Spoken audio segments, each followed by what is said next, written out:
Nos últimos 2 anos, a Motorola se tornou uma das empresas que mais vendem smartphones no Brasil, com aparelhos de boa qualidade e, na maioria das vezes, mais baratos do que os dos concorrentes. Agora chegou a vez do Moto E ganhar sua segunda geração.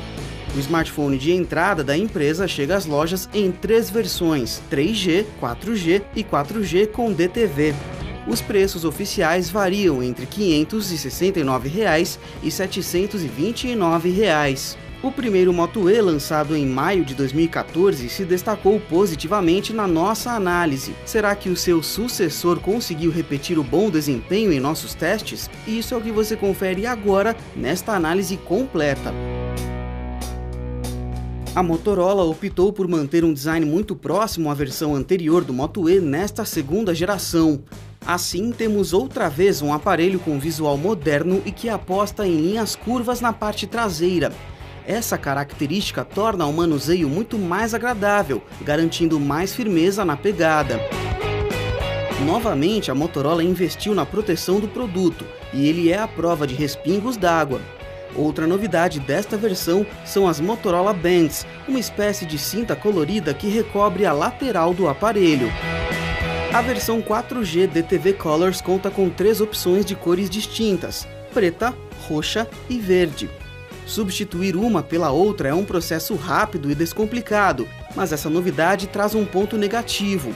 Os botões laterais estão fixados nestas faixas, e caso você troque eles com muita frequência, eles podem ficar suscetíveis a estragar com mais facilidade. Com a adição das Motorola Bands, a tampa traseira deixa de ser removível, impedindo que você acesse a bateria. Não dá para dizer que a tela do Motorola Moto E tem uma resolução boa.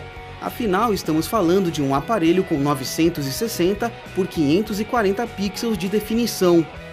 Mas essa densidade de pixels pode ser considerada razoável, a ponto de não incomodar o usuário de forma alguma.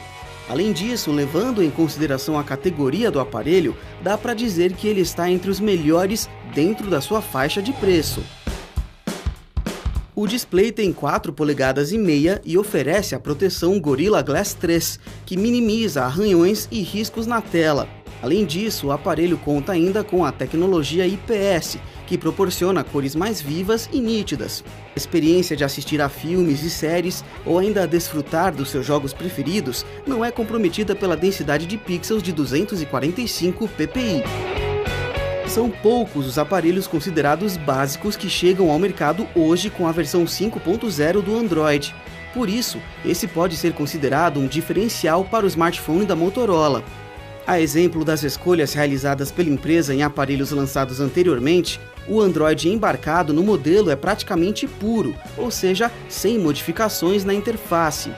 O resultado disso tudo é uma experiência agradável de uso, seja nos efeitos de transição entre telas ou mesmo na abertura ou no fechamento de aplicativos. Em termos de desempenho, tivemos uma grata surpresa com os resultados. Games que exigem uma boa dose de potencial gráfico, como Blood and Glory Immortal ou Need for Speed No Limits, foram executados com algumas quedas de frame e travamentos leves. Entretanto, em nenhum dos casos, os problemas foram um empecilho para a diversão. Na transição entre aplicativos, o resultado também foi satisfatório. A duração de bateria do Moto E é um aspecto que nos surpreendeu de forma positiva. Caso você utilize o aparelho de forma moderada, certamente não terá problemas em fazer com que sua carga dure um dia inteiro. Em nossos testes, usando o aparelho entre 9 da manhã e 9 da noite, o celular chegou ao fim do dia com cerca de 20% da carga. Mas caso você opte por assistir a vídeos ou TV, nossa sugestão é que leve sempre o carregador. Essas atividades consomem um pouco mais da bateria, drenando a carga por completo em poucas horas. A câmera traseira do Moto E é compatível com a de um aparelho considerado de entrada. Ela tem 5 megapixels de resolução e garante imagens razoáveis em boas condições de luminosidade. Mas percebemos um alto índice de distorção nas cores, característica que se acentua em fotos noturnas. Apesar disso, o resultado final é aceitável. A câmera frontal é apenas VGA. A outro recurso bem interessante e útil. Ao sacudir o celular com a câmera aberta, você pode alternar entre a câmera traseira e frontal com rapidez. A segunda geração do Moto E não traz nada além do básico quando o assunto é a qualidade de áudio. Ele vem acompanhado por fones de ouvido simples, que destacam bastante os agudos e distorcem um pouco os graves com o volume no máximo. Já a qualidade de áudio do celular em si é apenas razoável. O Moto E de segunda geração conta com rádio FM. A versão mais completa do Moto E é compatível também com TV digital. Para isso, o aparelho traz um plug externo de antena para que a qualidade do sinal seja ainda melhor. Nos nossos testes não ficou nenhuma dúvida de que o Moto E é um aparelho interessante em termos técnicos, mas é importante ficar atento ao seu posicionamento de mercado, que nesta segunda geração parece num primeiro momento um pouco confuso. Antes de tudo, é difícil conceber um chamado smartphone de entrada que custe mais do que R$500. Mas as configurações que o Moto E oferece colocam o aparelho um pouco acima da média dos aparelhos de entrada dos concorrentes. Se tecnicamente isso é bom, por outro lado fica um pouco difícil considerar o celular como básico, tendo em vista outras opções disponíveis no mercado. Some a isso o fato de que o intermediário da Motorola, o novo Moto G, custa praticamente o mesmo preço e oferece um hardware parecido, ou seja, vale a pena investir um pouco mais e levar um aparelho um pouco melhor.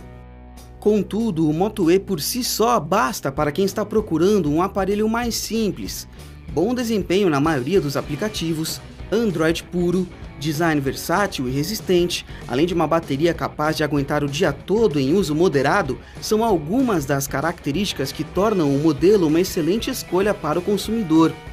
Mais uma vez, a Motorola acerta em um lançamento no Brasil, mas talvez seja preciso rever o posicionamento do produto no mercado.